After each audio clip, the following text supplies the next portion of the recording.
journey. Before I begin my story, I would like to tell you a little about myself. I was born in the year 1632, in the city of York in the north of England.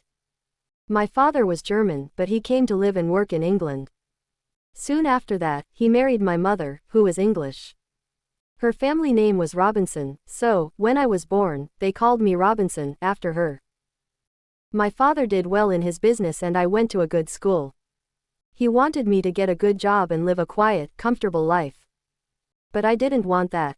I wanted adventure and an exciting life. I want to be a sailor and go to sea, I told my mother and father. They were very unhappy about this. Please don't go, my father said. You won't be happy, you know. Sailors have a difficult and dangerous life. And because I loved him, and he was unhappy, I tried to forget about the sea. But I couldn't forget, and about a year later, I saw a friend in town. His father had a ship, and my friend said to me, "We're sailing to London tomorrow. Why don't you come with us?" And so, on September 1, 1651, I went to Hull, and the next day we sailed for London. But, a few days later, there was a strong wind. The sea was rough and dangerous, and the ship went up and down, up and down. I was very ill, and very afraid. "Oh, I don't want to die," I cried. "I want to live. If I live, I'll go home and never go to sea again." The next day the wind dropped, and the sea was quiet and beautiful again.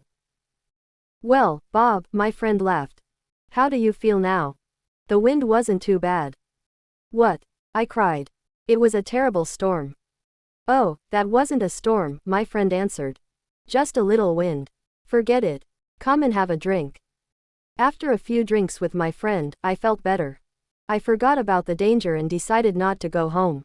I didn't want my friends and family to laugh at me. I stayed in London for some time, but I still wanted to go to sea. So, when the captain of a ship asked me to go with him to Guinea in Africa, I agreed. And so I went to sea for the second time. It was a good ship and everything went well at first, but I was very ill again. Then, when we were near the Canary Islands, a Turkish pirate ship came after us. They were famous thieves of the sea at that time.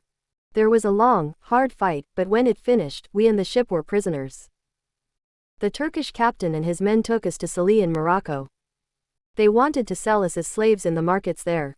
But in the end the Turkish captain decided to keep me for himself, and took me home with him.